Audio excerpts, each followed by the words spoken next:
तो ओम नमः शिवाय, श्री शिवाय नमस्तुभ्यम, जय श्री महाकाल। जी हाँ भक्तों, क्या आपका भी जो बच्चा है उसका जो मन है वो पढ़ाई लिखाई में बिल्कुल भी नहीं लगता। आप लोग बहुत ज़्यादा परेशान हैं उसकी पढ़ाई को लेके कि आखिरकार हमारा जो बच्चा है वो पढ़ता क्यों नहीं है। जब भी आप उसको पढ़ाने के लिए बैठाते हो तो कहीं वो घूमने चला जाएगा, कहीं खेलने चला जाएगा, कहीं कुछ करेगा, कहीं कुछ, लेकिन पढ़ेगा बस बिल्कुल भी नहीं।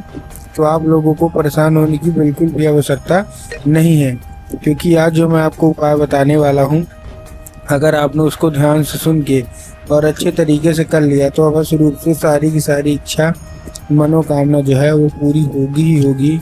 और आपका जो भी बच्चा है जिसका भी मन पढ़ाई लिखाई में नहीं लगता, अवश्य रूप से उसका जो मन है वो पढ़ाई की ओर आकर्षित होगा ही होगा।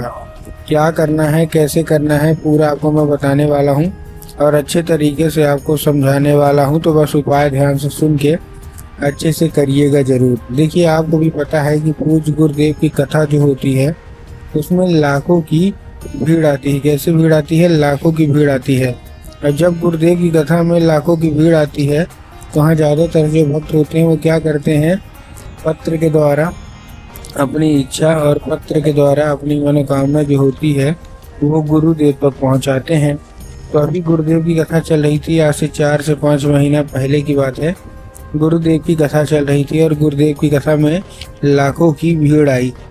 अब जब गुरुदेव की कथा में लाखों की भीड़ आई तो वहाँ ज़्यादातर जो भक्त होते हैं उन्होंने क्या किया, पत्र के द्वारा अपनी इच्छा मनोकामना जो थी वो गुरुदेव तक पहुँचाई। अब जैसे ही गुरुदेव के पास पत्र पहुँचा और गुरुदेव ने पत्र पढ़ा तो वहाँ गुरुदेव ने देखा कि ज़्यादातर जो भक्त हैं उनकी क्या है, केवल एक ही इच्छा और एक ही मनोकामना है कि गुरुदेव हमारा जो बच्चा है ना उसका मन पढ़ाई में बिल्कुल भी नहीं लगता। हम लोग बहुत ज़्यादा परेशान हैं कि आखिरकार हमारा जो बच्चा है वो पढ़ता क्यों नहीं। जब भी हम उसको पढ़ाने के लिए बैठाते हैं तो कहीं घूमने चला जाएगा, कहीं खेलने चला जाएगा, कहीं कुछ करेगा, कहीं कुछ, लेकिन पढ़ेगा बस बिल्कुल भी नहीं।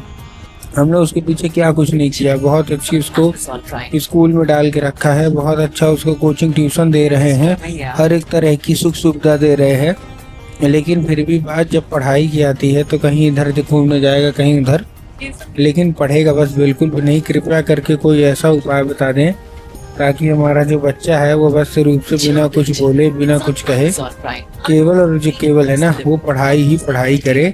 हम लोग बहुत ज़्यादा परेशान हैं। अब जैसे ही गुरुदेव ने ये देखा तभी गुरुदेव ने 2 से 3 उपाय बताए और कहा केवल और केवल ये उपाय कर लेना, तुम्हारा जो भी बच्चा है जिसका भी मन पढ़ाई में नहीं लगता, बस रूप से उसका जो मन है वो पढ़ाई की ओर आकर्षित होगा ही होगा।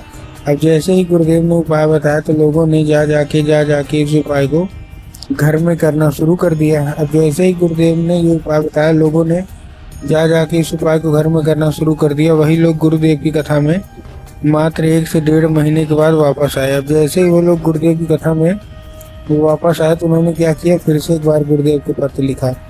लेकिन ये वाला जो पत्र था ये गुरुदेव को धन्यवाद के रूप में पत्र था कि गुरुदेव धन्य हो आपका, आपके द्वारा बताया गया उपाय हमने कर लिया है, हमारी सारी इच्छा मनोकामना जो है ना वो पूरी हो गई है, आपका कोटि कोटि धन्यवाद। तो देखिए, जो लोग भी मेरी आवाज़ अभी सुन रहे हैं ना, अगर आपको भी जानना है कि आखिर ऐसा कौन सा उपाय है जिसको करने मात्र से इच्छा मनोकामना पूरी हो जाती है, तो चलिए हम बताते हैं आपको आज की इस वीडियो के माध्यम से कि आपको करना क्या है। तो बस उपाय ध्यान से सुन के अच्छे से करिएगा ज़रूर। लेकिन उसके पहले चैनल पे अगर पहली बार आए हैं और आवाज़ मेरी पहली बार सुन रहे हैं तो वीडियो कर दें लाइक और चैनल को भी कर लें सब्सक्राइब, ताकि पूज्य पंडित प्रदीप जी मिश्रा के रोज़ नए नए उपाय जो कि मैं उनकी कथा से सुनता हूँ, श्रवण करता हूँ, सबसे पहले मैं आपको प्राप्त करा सकूँ। तो देखिए, जो हमारा सबसे पहला उपाय है, इस उपाय में आपको करना क्या है। इस उपाय में सबसे पहले आपको लेना है 3 काली तिल और साथ में आपको लेना है 1 धतूरा। तो 3 काली तिल ले लिया, 3 काली तिल के साथ 1 धतूरा ले लिया।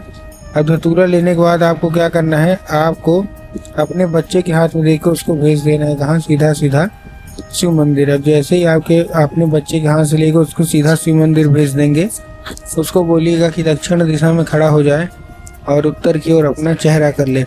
अब देखिए, दक्षिण और उत्तर में ना बहुत सारे लोग कंफ्यूज होते हैं कि दक्षिण क्या है, उत्तर क्या है, हमको थोड़ा साफ साफ बताओ। तब गुरुदेव ने साफ साफ बताया है कि आप जिस भी शिव मंदिर जा रहे हैं उस शिव मंदिर का जिधर साइड जलाधारी होगा आपको अपना चेहरा उधर साइड करके खड़े हो जाना है। खड़े हो गए, खड़े होने के बाद आपको क्या करना है, एक नाम लेके, कौन सा, महादेव का बहुत ही सुंदर सा नाम है श्रम्भेश्वर महादेव। तो आपको करना क्या है, बस श्रम्भेश्वर महादेव का नाम लेके और उन्हीं का स्मरण करके आपको चुपचाप क्या कर देना है, अर्पित कर देना है बस। पूज्य गुरुदेव कहते हैं कि अगर आपने ऐसा कर लिया तो अवश्य रूप से सारी इच्छा, सारी मनोकामना जो है वो पूरी होगी और आपका जो बच्चा है ना वो पढ़ाई की ओर आकर्षित होगा ही होगा। ठीक, तो ये था हमारा पहला उपाय जो कि श्रम्भेश्वर महादेव का उपाय का था। अब हम चलते हैं दूसरे उपाय में। इस उपाय में आपको सबसे पहले क्या चाहिए, आपको चाहिए एक लाल फूल, और एक लाल फूल के साथ साथ आपके घर में माता सरस्वती की फोटो या मूर्ति होना अति अनिवार्य है। अगर आपके घर में माता सरस्वती की फोटो या मूर्ति है तब तो अच्छी बात है, लेकिन अगर आपके घर में माता सरस्वती की फोटो या मूर्ति नहीं है तो आपको बाजार जाना है, माता सरस्वती की फोटो या मूर्ति लाना है, घर में उनको स्थान दे देना है। ठीक, दे दिया स्थान देने के बाद शाम के वक्त में जब भी आपके घर में पूजा पाठ हो तो आपको जो लाल फूल है वो उठाना है और माता सरस्वती को अर्पित करना है, और माता सरस्वती से उसको औषधि के रूप में मांगना है कि माता कृपया करके हमको इसको औषधि के रूप में प्रदान करिए। अब क्या होगा, अब ये औषधि के रूप ले लेगा। ठीक, औषधि के रूप में ले लिया।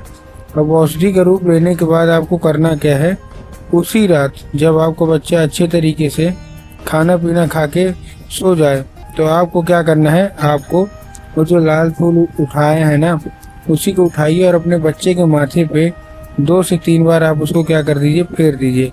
पूज्य गुरुदेव कहते हैं कि अगर आपने ऐसा कर लिया तो अवश्य रूप से सारी इच्छा, सारी मनोकामना जो है वो पूरी होंगी और आपका जो भी बच्चा है जिसका भी मन पढ़ाई लिखाई में नहीं लगता, अवश्य रूप से उसका जो मन है वो पढ़ाई की ओर आकर्षित होगा ही होगा।